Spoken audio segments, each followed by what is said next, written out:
سرکار میری بات بنائے رکھنا۔ اعوذ باللہ من الشیطان الرجیم، بسم اللہ الرحمن الرحیم۔ تمام تعریفیں اللہ رب العزت کے لیے جو خالق و مالک ہے۔ درود و سلام پیارے آقا کریم رؤوف الرحیم خاتم النبیین حضرت محمد مصطفیٰ صلی اللہ تعالیٰ علیہ وسلم، ان کی آل اور ان کے اصحاب پر۔ ناظرین کرام، پروگرام ہم اور ہمارا اسلام کے ساتھ آپ کا میزبان سید حماد حسین حاضر خدمت۔ اللہ کا فضل ہے کہ رمضان المبارک کے اس بابرکت مہینے میں ہمیں علم دین سیکھنے اور اس حوالے سے گفتگو کرنے اور بہت سے وہ سوالات جو آپ کے ذہنوں میں پائے جاتے ہیں ان کو یہاں علماء کے سامنے پیش کرنے کی سعادت حاصل ہوئی، اور یقینی طور پر یہی وہ لوگ ہیں جو کہ آپ تک مستند اسلام کی تعلیمات پہنچانے کا ذریعہ ہیں۔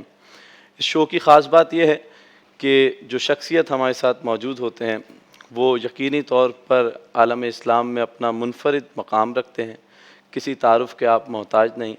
خطیب اعظم پاکستان حضرت علامہ مولانا محمد شفیع اکاڑوی رحمۃ اللہ تعالیٰ علیہ کے فرزند اور جانشین ہیں۔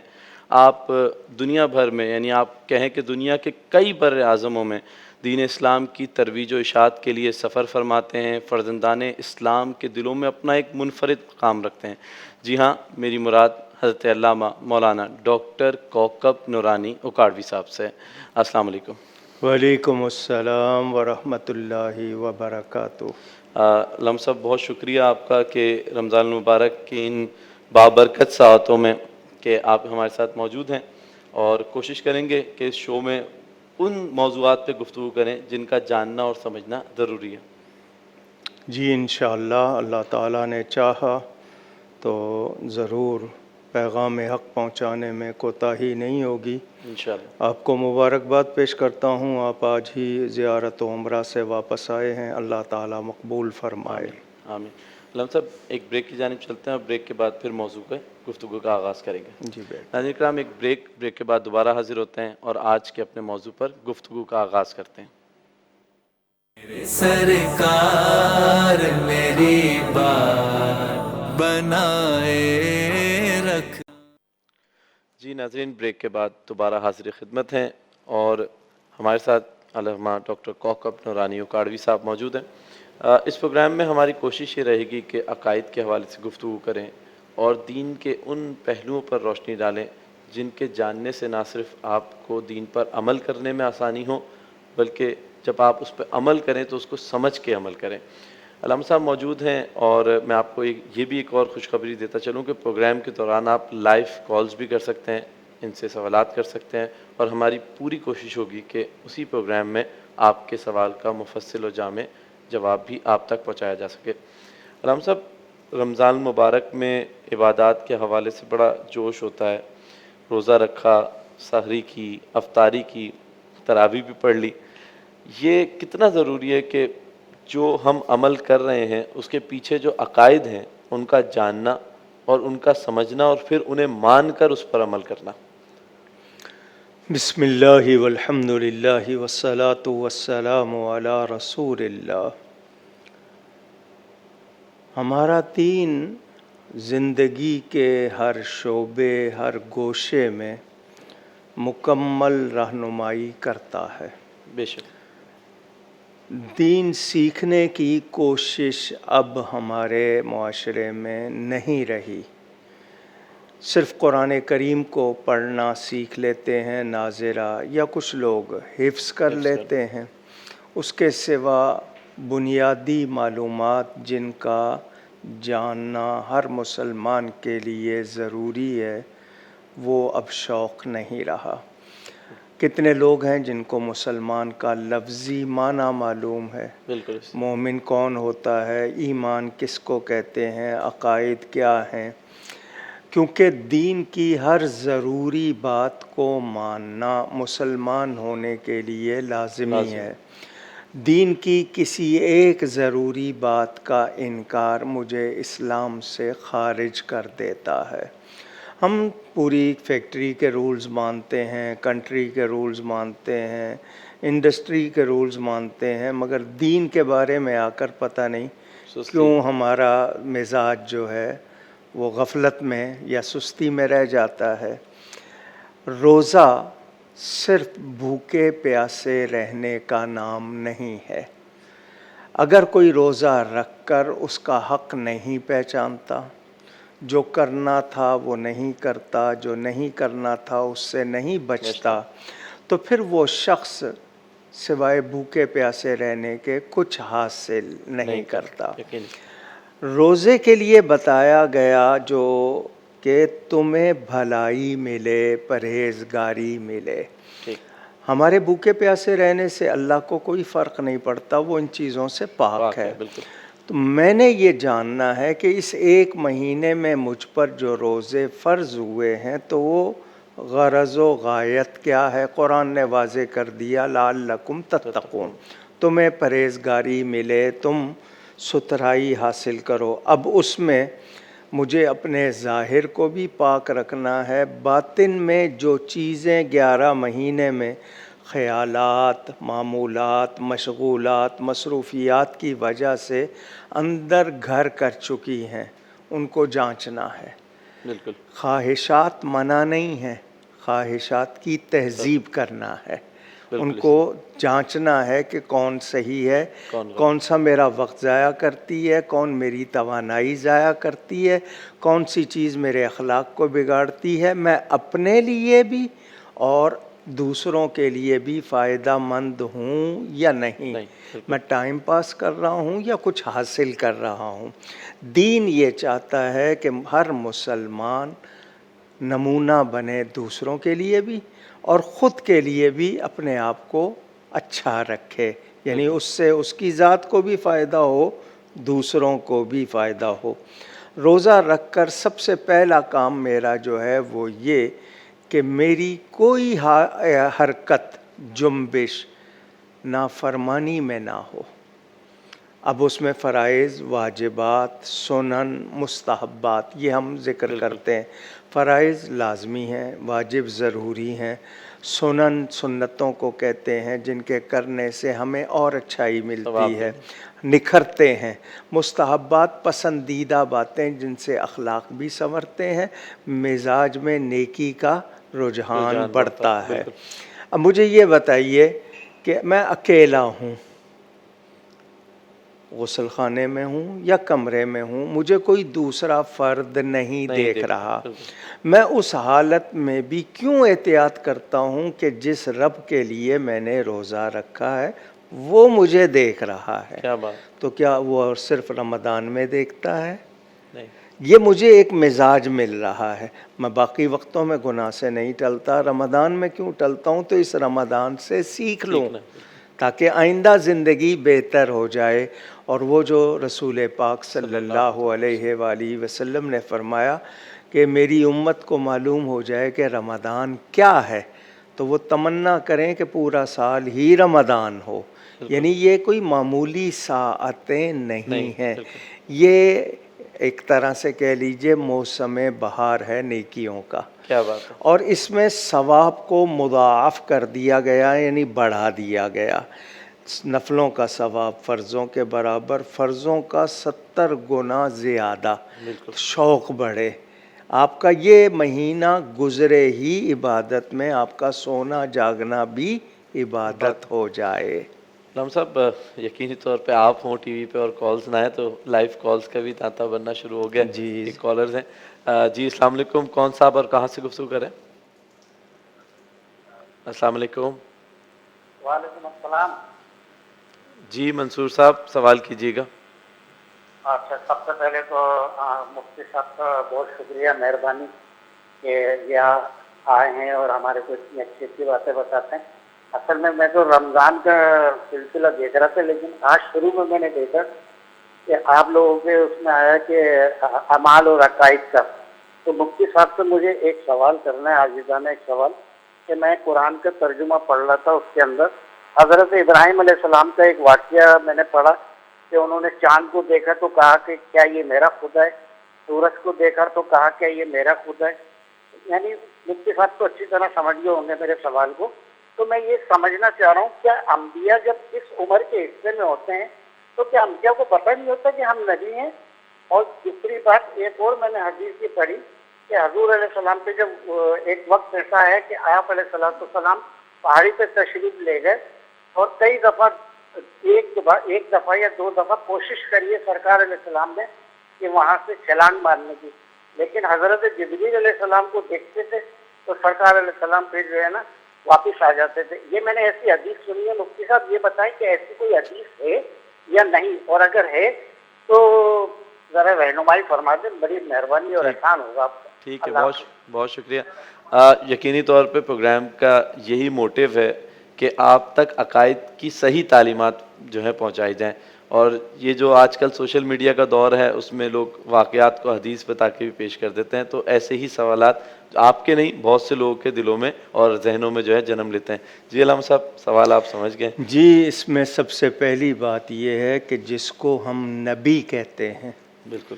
نبی کے معنی المخبر عن الغیب، غیب کی خبریں دینے والا. بالکل. اور نبی اللہ کی طرف سے سکھا کر بھیجا جاتا ہے، وہ اللہ کا شاگرد ہوتا ہے، کسی انسان کا شاگرد نہیں ہوتا. قرآن میں واضح ہے وَكُلًّا آتَيْنَاهُ حُكْمًا وَعِلْمًا، ہم نے سب نبیوں کو علم اور حکم عطا کیا. نبی جانتے ہیں مگر ان کے بہت سے کام لوگوں کی تعلیم کے لیے ہوتے ہیں. خدا شناسی، اللہ تعالیٰ کو پہچاننا. حضرت ابراہیم علیہ السلام نے جس قوم میں آنکھ کھولی تھی وہ قوم بتوں کی پوجا کرتی تھی. اور آپ کو قرآن میں پتہ چلے گا مظاہر قدرت، یعنی جن سے قدرت ظاہر ہوتی ہے، کوئی چاند کی، کوئی ستاروں کی، پانی کی، آگ کی پوجا کرنے والوں کا ذکر ملتا ہے. تو حضرت ابراہیم نے اس قوم کو بتایا، ساتھ ہی تو جواب بھی موجود ہے.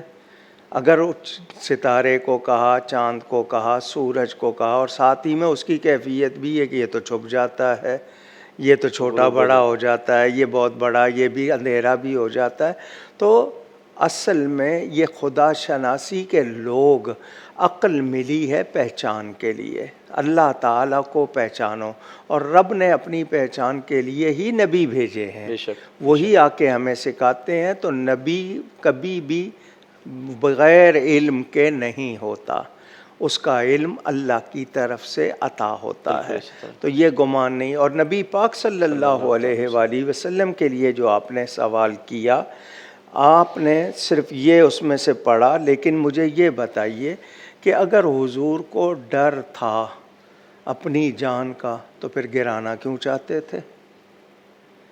اگر خوف تھا اپنی جان کا تو پھر گرانا کیوں چاہتے تھے؟ یہ جو ثقل ہے، بوجھ ہے وحی کا، اس کو سمجھنا چاہیے کہ یہ عام آدمی کے بس کی بات نہیں. یعنی اس میں جب وحی نازل ہوتی تھی تو ایک بوجھ بھی ہوتا تھا، اور وہ اس کو عام آدمی نہیں سمجھ سکتا. چنانچہ ایک صحابی کہتے ہیں حضور صلی اللہ علیہ وسلم کا گھٹنا مبارک میرے گھٹنے پہ تھا اور وحی کا نزول شروع ہو گیا، مجھے یہ خوف ہو گیا کہ میرا گھٹنا ٹوٹ جائے گا، اتنا بوجھ محسوس ہوا، پسینہ آ جاتا تھا. تو ایک خاص کیفیت نبی کریم صلی اللہ علیہ وآلہ وسلم کے وہ مرحلے میں اور آپ اپنی عقل سے نہیں سمجھ سکتے. وہ ایک کیفیت اللہ کی طرف سے. لیکن جو لوگ یہ بتانا چاہتے ہیں کہ انہیں شاید سمجھ نہیں تھی، تو ایسی بات نہیں ہے. وہ تو اس سے پہلے رویائے صادقہ جو شروع ہو گئے تھے، اور پھر جبریل امین آئے اور صرف اقرا کہا تو نہیں پڑھا جب تک رب کا نام نہیں لیا. تو ہماری سمجھ میں تھوڑا سا ہم ان باتوں سے یہ سمجھتے ہیں کہ شاید نبی پاک کو علم نہیں تھا، تو ایسی بات نہیں. بالکل یقین. علامہ صاحب، اس پروگرام میں جس طرح ہم نے شروع میں کہا کہ یہی کوشش رہے گی کہ جو عقائد ہیں، جیسے نبی کے حوالے سے آپ نے کہا کہ کیا عقیدہ ایک مسلمان کا ہونا چاہیے، تو آگے کے پروگرامز میں نبی، صحابہ، اہل بیت کے حوالے سے عقائد کو جو ہے ہم کوشش کریں گے ستھرا کریں لوگوں کے، تاکہ جن کو وہ مانتے ہیں ان کو جان کے مانیں. ہم نبی کے لیے یہ پہلی بات تو یہ جان لیں کہ نبی بشر ہوتے ہیں، بالکل، مگر ہمارے جیسے نہیں ہوتے. بشر ہیں، بشریت کا انکار نہیں، مگر وہ ہمارے جیسے بشر نہیں. دوسری بات یہ کہ وہ معصوم ہوتے ہیں. اللہ کی طرف سے فرشتے اور انبیاء یہ معصوم ہیں، ان کے سوا کوئی معصوم نہیں، وہ جیسے معصوم ہے کوئی اور نہیں ہو سکتا۔ غیر نبی جو نبی نہیں وہ ہرگز نہ نبی کے برابر ہو سکتا ہے، افضل ہونا تو دور کی بات ہے، برابر بھی نہیں ہو سکتا۔ انبیاء کرام سب نبوت میں برابر ہیں، درجے میں برابر نہیں۔ تیسرے پارے کی پہلی آیت تلک الرسل فضلنا بعضهم علی بعض، یہ رسول ہیں، ایک کو دوسرے پر فضیلت ہے، تو اللہ تعالیٰ فضیلت عطا کرتا ہے۔ اب انبیاء کرام کے قرآن میں 25 یا 26 کے نام ہیں، لیکن ساتھ ہی یہ آیت ہے وَرُسُلًا لَمْ نَقْصُصْهُمْ عَلَيْكَ کہ ہم نے کتنے رسولوں کا آپ کو بیان ہی نہیں کیا، یعنی وہ رسول تھے مگر ان کا تذکرہ نہیں کیا گیا۔ یہاں سے پیغام بھی مل گیا کہ شہرت کی تمنا نہیں ہونی چاہیے، آج کل لوگ اسی کی خاطر پتہ نہیں کیا کچھ کر بیٹھتے ہیں۔ تو رسول صاحب شریعت ہوتا ہے، نبی جو شریعت ہوتی ہے اس کی تبلیغ کا مطلب پیغام حق پہنچانا۔ ان میں بشری کمزوریاں ہم نہیں مانتے، یہ ہمارا عقیدہ ہے۔ اور پھر قرآن نے خود ان کا جو مرتبہ بیان کیا ہے، تو نبی کے لیے عقیدہ یہ رکھنا ہے کہ نبی اللہ کی طرف سے ہے، اللہ تعالیٰ کا بھیجا ہوا ہے، وہ بظاہر بشر ہے مگر ہم جیسا نہیں ہے، اس کے اندر خصوصیات ہوں گی۔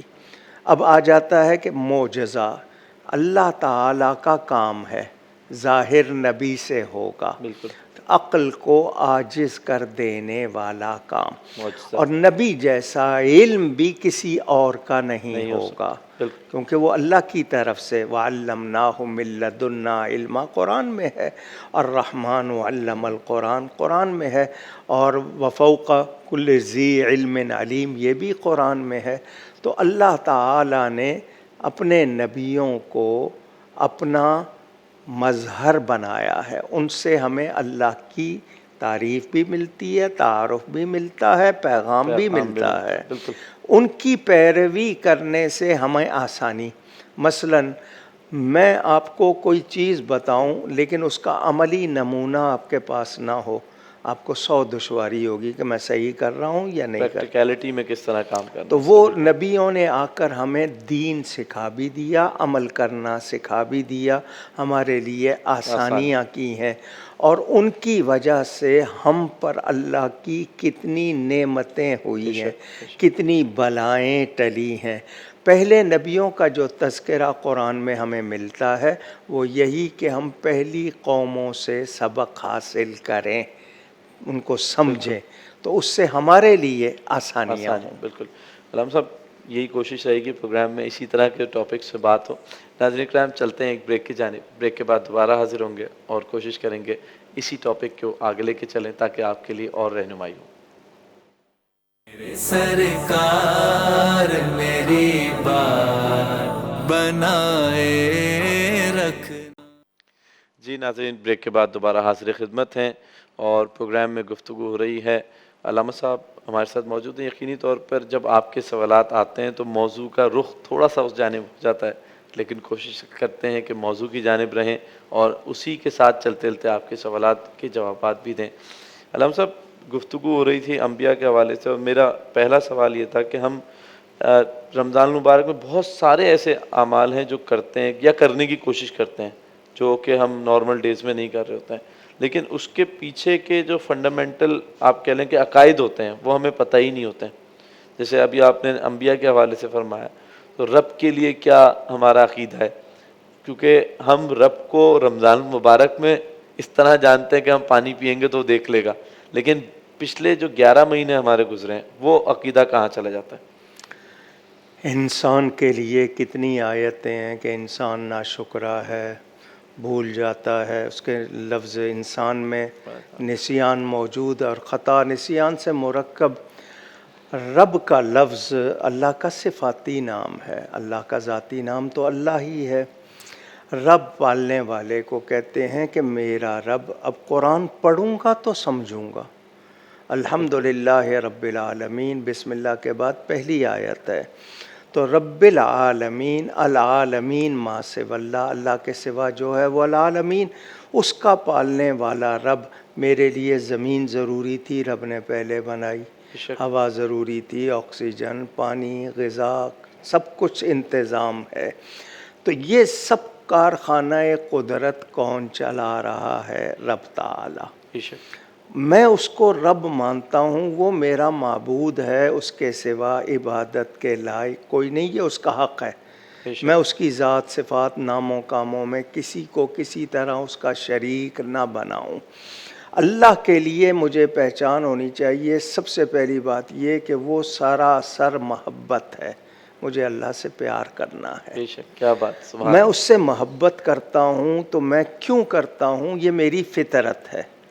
کوئی ذرا سی بات اللہ فوراً منہ سے نکلتا ہے تو وہ رگے جاں سے زیادہ قریب ہے، جسم جسمانیات سے پاک ہے، مگر اتنا قریب ہے کہ میں خود اتنا قریب نہیں ہوں۔ وَهُوَ مَعَكُمْ أَيْنَمَا كُنْتُمْ، تم جہاں بھی ہو اللہ تمہارے ساتھ ہے۔ میری حفاظت ہوتی ہے فرشتوں کے ذریعے۔ اللہ نے میرے لیے میرے پورے بدن کو خادم بنا دیا ہے، میرے ہاتھ فوراً حرکت میں آتے ہیں میری بچاؤ کے لیے، تو میں ہر چیز میں اللہ کو دیکھوں، کیا بات، مجھے ہر شے میں اسی کے جلوے نظر آئیں، پھول ہے، پتی ہے، غذائیں ہیں، جو بھی یہ موسم ہے، ہر چیز اس کا مجھے پتہ دے رہی ہے، اور میں اسی سے غافل ہوں۔ میں پھول میں تو کھو گیا ہوں، پھول بنانے والے کو نہیں سوچ رہا۔ میں کلام تو پڑھ رہا ہوں، اس کلام کو نازل کرنے والے کو نہیں میں دیکھ رہا۔ مجھے قرآن کے الفاظ پڑھنے تو آ گئے ہیں، مگر ان میں میرے لیے کیا کیا ہے اس پہ میں توجہ نہیں دے رہا۔ تو اصل میں انسان غفلت کا شکار ہے۔ تو جو اللہ کہتے ہیں نا، جس نے اپنے آپ کو پہچان لیا اس نے رب کو پہچان لیا، من عرف نفسہ فقد عرف رب۔ تو پہلے لوگ جو ایمان لائے تھے ان کا یقین کیوں مضبوط تھا؟ وہ ہتھیاروں پہ بھروسہ نہیں، اللہ ہی پہ کرتے تھے۔ توکل کیوں تھا ان کے پاس، ہمارے پاس کیوں نہیں ہے؟ اس لیے کہ ہم دنیا میں گم ہو گئے ہیں، ہم نے اپنے آپ کو اس بھیڑ میں گم کر دیا ہے، اپنی پہچان کھو دی ہے۔ تو جو آج بھی کھوج رہے ہیں، آپ کے سامنے کیا کیا چیزیں لا رہے ہیں، انسانیت اسی کا ہی نام ہے کہ میں رب کو پہچان کر رب کی اس کائنات سے فائدہ اٹھاؤں اور پہنچاؤں۔ بالکل، یہ بنیاد ہے، ٹھیک، اگر یہ سمجھ آ جائے تو۔ بالکل۔ علامہ صاحب ایک کالر ہیں، ان سے کال۔ جی فیضان صاحب، السلام علیکم۔ السلام علیکم۔ وعلیکم السلام۔ جی فیضان صاحب۔ جی مات بھائی، میرا ایک سوال تھا، اسی میرے دماغ میں جو ہے آیا کہ اکثر میں نے مسجدوں میں دیکھا ہے کہ لوگ جنازہ، نماز جنازہ جب لے کر آتے ہیں تو وہ مسجد کے احاطے میں اس کو جو ہے رکھ کے نہیں، مطلب مسجد کے اندر نہیں لا کے پڑھا جاتا، اس کو مسجد کے احاطے سے باہر لے جا کے جو ہے اس کی نماز جنازہ جو ہے پڑھی جاتی ہے۔ تو مطلب ایسا کیا ہے کہ کیا مطلب مردہ جو ہے وہ جو مطلب جو چلا گیا ہے اس دنیا سے، کیا وہ مسجد میں لانا اس کو مطلب صحیح نہیں ہے؟ مطلب اس کو احاطے میں رکھ کے اس کی نماز جنازہ پڑھنا مطلب کیسا ہے یہ؟ ایسے میرے دماغ میں یہ سوال اجاگر ہوا ہے، میں نے بولا میں علامہ صاحب سے اس چیز کے بارے میں تھوڑی سی وہ کر لوں تصحیح۔ جی بالکل فیضان صاحب، اس کا جواب آپ کو بریک کے بعد دیتے ہیں۔ ناظرین کرام، چلتے ہیں ایک بریک کی جانب، بریک کے بعد دوبارہ حاضر ہوں گے اور ان کے سوال سے ہی جو ہے جواب کے ساتھ جو ہے نا آغاز کریں گے گفتگو کا۔ میرے سرکار میری بات بنائے رکھنا۔ جی ناظرین کرام، بریک کے بعد دوبارہ حاضر خدمت ہیں۔ بریک سے قبل ایک سوال آیا تھا جنازے کے حوالے سے کہ کیا وجہ ہے کہ جنازے کو مسجد سے باہر ہی رکھا جاتا ہے، تو اس کا مختصر سے جواب لیتے ہیں، اس کے بعد علامہ صاحب گفتگو کو جاری رکھیں۔ جی علامہ صاحب۔ ہمیں ایک بات یاد رکھنی ہے کہ ہم نے لفظ اسلام اور مسلمان کے معنی سمجھنے ہیں۔ بالکل، اسلام مصدر ہے گردن نہادن، گردن رکھ دینا۔ مسلمان کے معنی ہوئے گردن رکھ دینے والا۔ تو اس کا مطلب یہ ہے کہ کمپلیٹ سبمیشن، سراپا تسلیم و رضا بن جانا، اللہ تعالیٰ اور اس کے رسول کا حکم ماننا ہے، کیوں، اگر، مگر نہیں۔ اب ہمیں حکم ہے کہ جنازہ خارج از مسجد ہونا چاہیے، اذان خارج از مسجد، مسجد سے باہر ہونی چاہیے کہ باہر والوں کو بلانا ہے، لیکن لاؤڈ اسپیکر کی وجہ سے اب مسجد کے اندر دینے لگ گئے۔ جنازے کے ساتھ ایک تصور بندھا ہوا ہے کہ کوئی نہ کوئی آلودگی ہو سکتی ہے، معمولی سی بھی اور زیادہ بھی ہو سکتی ہے، ضروری نہیں ہے۔ ہم بہت احتیاط کرتے ہیں کفن وغیرہ، اس کے باوجود کوئی آلودگی ہو سکتی ہے، اس لیے حکم دیا کہ باہر رکھا جائے۔ اور جب یہ حکم دیا تو اس میں اور بھی بہت سی ہیں، مثلاً جتنے نماز پڑھنے والے آ رہے ہیں آپ کے سامنے ہوتا ہے، آج کل تو اور زیادہ ہو گیا کہ جی وہ جوتے اتار کے جائیں تو جوتے ہی نہیں ملتے بعد میں لوگوں کا، یہ اگر دیکھا جائے تو ہم ان چیزوں کو دیکھ کر تو اور زیادہ کہہ سکتے ہیں، تو اور پھر اس میں سجدہ بھی نہیں ہے میت سامنے، تو خارج از مسجد کا حکم دیا گیا ہے صرف پاکیزگی کی وجہ سے۔ تو جب حکم دیا گیا ہے تو اس کو ماننا ہے۔ اب میں اس میں اپنی طرف سے کہوں کہ نہیں جی ایسا نہیں ہے، تو اگر کوئی نہیں مانتا ہے تو اس کا یہ مطلب نہیں کہ حکم بدل جائے گا۔ بالکل اسی طرح۔ علامہ صاحب ابھی آپ گفتگو کر رہے تھے رب کے حوالے سے، تو رب کی جانب سے جو احکامات ہیں وہ تو قرآن و سنت میں ہمارے لیے بالکل واضح ہیں۔ اس کے حوالے سے میں نے آپ سے سوال کیا تھا کہ عقائد کے حوالے سے کہ ہم 11 مہینوں کے دوران رب کے لیے جو عقیدہ رکھتے ہیں اور اس ایک مہینے میں جو اجاگر کیا جاتا ہے اس میں کیوں فرق رہ جاتا ہے؟ ایک ہوتا ہے علم، بالکل، ایک ہوتا ہے مشاہدہ۔ شیر ایک درندہ ہے، بالکل، آپ کو بھی علم ہے، مجھے بھی ہے، سننے والوں کو بھی ہے، لیکن ڈر نہیں لگ رہا۔ جب تک وہ آئے گا نہیں۔ مشاہدہ ہو، سامنے آ جائے تو آپ کو پھر کیا کیفیت ہوگی؟ لازمی بات ہے۔ ڈر بھی لگے، بالکل، بعض مرتبہ صرف علم نہیں، مشاہدہ ہی آپ کو اس تک، کہتے ہیں نا اگر بہت سی چیزیں ہم تجربے سے سیکھتے ہیں، ایکسپیرینس تو اللہ تعالیٰ کے بارے میں ہمارا یقین تو 12 مہینے ہے کہ وہ دیکھ رہا ہے، بے شک، مگر مشاہدہ ہمیں حاصل نہیں۔ کیوں کہ ہماری رغبت، ہمارا رجحان، میلان، ہماری ساری توجہ دنیا میں ہے، ہم اس طرف توجہ ہی نہیں کرتے۔ توجہ کریں تو ہمیں معلوم ہو، ہر حال میں معلوم ہو۔ میری جو دل کی دھڑکنیں ہیں وہ ان سے بھی واقف ہے، علیم بذات الصدور، سینوں کے اندر جو راز ہیں ان سے بھی واقف، کسی کے بتانے سے نہیں، خود سے جانتا ہے۔ تو رب تعالیٰ کے لیے مجھے اگر یہ جو صوفیہ ہیں انہوں نے کیا کیا کہ ہمیں مشق کروا کے، ہمیں بعض مرحلوں سے گزار کے، جس کو مجاہدہ کہتے ہیں، اس سے ہمیں اس کیفیت، کہتے ہیں نا علم الیقین، عین الیقین، حق الیقین، یہ مرحلے کیوں ہیں کہ تربیت ہوتی ہے۔ تو اس ایک مہینے میں آپ کو یہ تربیت ہو گئی، آپ اس کو جاری رکھ سکتے ہیں، مگر آپ نہیں رکھتے کیونکہ شیطان ہو گیا ہے قید، نفس آپ کا، اب اس نفس پر آپ قابو پا سکتے ہیں۔ اور نفس کے لیے یہ جملہ یاد رکھیں کہ اگر آپ اس نفس کو قابو نہیں کریں گے تو یہ آپ کو قابو کر لے گا۔ ایسی بالکل اسی طرح۔ تو ہمیں اپنے آپ کو کام میں لگائے رکھنا ہے، دست بکار دل بیار۔ تو یہ یقین رمضان میں ہو گیا تو اب جاری رکھنا میرا کام ہے، لیکن میں غفلت کر جاتا ہوں۔ ایسی بالکل، تو جب میں غفلت کرتا ہوں تو میرے اندر پھر پردے آ جاتے ہیں، اور جو لوگ مسلسل اللہ کو یاد کرتے رہتے ہیں ان سے یہ پردے اٹھتے رہتے ہیں، وہ ہر چیز میں اللہ کا جلوہ دیکھتے ہیں۔ جیسے ایک پیر صاحب کی بات نا کہ اس کو، جانور کو لے جاؤ اور ایسی جگہ ذبح کر کے لاؤ جہاں کوئی نہ دیکھ رہا ہو، تو سب کے سب کوئی چھپ چھپا کے کر کے لے آئے۔ ایک نے کہا، وہ اسی طرح واپس لے آیا، کہ تجھے ایسی کوئی جگہ نہیں ملی؟ اس نے کہا اللہ ہر جگہ وہ دیکھ رہا ہے، کیا بات، مجھے کوئی۔ تو یہ چیزیں ہمارے عمل میں آئیں تو ہم ان سے آسانی سے سیکھ لیتے ہیں، مگر بات توجہ کی ہے۔ بالکل۔ علامہ صاحب اس میں آپ نے ایک پہلو پہ جو ہے نا روشنی ڈالی کہ ہم اگر پاکیزہ رہیں گے، پاکیزگی اختیار کریں گے، تو یقینی طور پہ میں اپنے ایک سمجھ ہے کہ جو رب کی معرفت ہے اس کے حوالے سے ہمارا عقیدہ ہے وہ 12 مہینے ہمارے لیے جو ہے نا ویسا ہی رہے گا جیسے رمضان المبارک۔ کہیں ایسا تو نہیں ہے کہ پاکیزگی میں کمی رہتی ہے؟ آپ کی غذا، بہت آپ بڑی کی بات۔ کمائی، بالکل آپ کے خون میں کیا جا رہا ہے، آپ کیا بول رہے ہیں، ایک ایک چیز کا اثر ہوتا ہے۔ بالکل میں آپ کی تعریف کروں آپ خوش ہو جائیں گے، میں آپ کو کوئی ایسا سخت لفظ کہوں آپ ناراض ہو جائیں گے، تو لفظوں کا اثر ہو رہا ہے یا نہیں؟ بالکل اسی تو طرح۔ ہماری زبان کیسے چل رہی ہے، اور پھر یہ کہ میں کیا کما رہا ہوں اور کس طرح کما رہا ہوں۔ حرام خوری، دفتر کا ٹائم ہے 8 بجے کا 10 بجے جا رہا ہوں، تو مجھے بتائیں 2 گھنٹے کی تنخواہ کیسے حلال ہوئی مجھے؟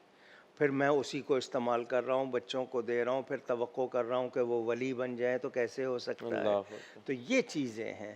انسان کا ضمیر، وہ کہتے ہیں نا استفت قلبک، اپنے دل سے پوچھ فتویٰ لے، بے مفتی شک، سے بعد میں لے، پہلے اپنے اپنے دل دل سے۔ سے۔ تو دل صاف ہوگا تو صحیح فتویٰ دے گا، اور آلودگی ہوگی تو کہاں سے ہوگا؟ بالکل بالکل تو یہ آلائشوں سے خود کو صاف کرنا ہی انسان کی کامیابی ہے، بے شک۔ کہ آپ دریا میں رہ کر بھی اپنے آپ کو بچائیں۔ تقویٰ کس چیز کو کہا گیا؟ کہ جھاڑیوں والا راستہ ہے، آپ نے اپنے آپ کو بچا کے گزرنا ہے۔ جھاڑیاں نہیں آپ کاٹ سکتے، لیکن خود کو بچانا ہے۔ تو میں پوری دنیا کو تو نہیں بدل سکتا، اپنے آپ پر تو قابو پا سکتا ہوں۔ اور بالکل اسی طرح ہی ہے، اور ایک ایک کر کے ہی معاملہ بہتری کی طرف جائے گا۔ علامہ صاحب آخری کلمات اس حوالے سے، اور بارہا میری کوشش یہ ہے کہ ویورز کو یہ بتاتا چلوں کہ اس پروگرام میں ہماری کوشش یہی ہوگی کہ عقائد کے حوالے سے گفتگو کریں، کیونکہ عقائد اگر مضبوط ہوں گے تو اعمال یا جو بھی عمل آپ کریں گے اس میں مزہ بھی آئے گا، ثواب بھی ہوگا، اور وہ مکمل بھی ہوگا۔ علامہ صاحب، انشاءاللہ اگلی نشست میں عقیدے کے معنی، عقیدت کے معنی، عقائد کے بارے میں کچھ بتا دوں گا۔ صرف اتنی بات یہ کہنی ہے کہ ہماری نجات کا ذریعہ صحیح عقیدے ہیں۔ بالکل عمل ہمارے عبادت کب بنیں گے؟ جب ہمارے عقیدے درست ہوں گے۔ اسی طرح تو اپنے ایمان کی حفاظت پر سب سے زیادہ زور دیں۔ 3 پارے کی آخری آیت لوگ اگر ہو سکے تو کھول کے پڑھیں، کہ روئے زمین کے برابر سونا ہو وہ ایمان کا بدل نہیں ہے۔ اللہ اکبر۔ 1-2 تولے کی کتنی حفاظت کرتے ہیں؟ تو جو اتنا قیمتی ایمان ہے اس کی کتنی حفاظت کیا کرنی بات، چاہیے۔ سبحان اللہ۔ اللہ توفیق دے۔ آمین۔ مجھ سے گفتگو میں کہیں کوئی غلطی ہوئی ہو، اللہ تعالیٰ اس کے رسول صلی اللہ علیہ وسلم کی بارگاہ میں توبہ کرتا ہوں۔ بہت شکریہ۔ بہت شکریہ۔ ناظرین کرام، پروگرام اسلام اور ہمارا اسلام کے حوالے سے جو ہم گفتگو کر رہے تھے، اس میں انشاءاللہ آگے جتنے بھی پروگرامز ہوں گے اسی ٹائپ کے ٹاپکس آپ کے سامنے لائیں گے، گفتگو کریں گے، اور آپ کے لیے بھی رہنمائی ہوگا، ہماری بھی رہنمائی ہوگی۔ انشاءاللہ تعالیٰ کل ایک نئے ٹاپک کے ساتھ آپ کے سامنے حاضر خدمت ہوں گے۔ جب تک کے لیے اپنے میزبان سید حماد حسین کو اجازت دیجیے۔ السلام علیکم۔ سرکار میری بات بنائے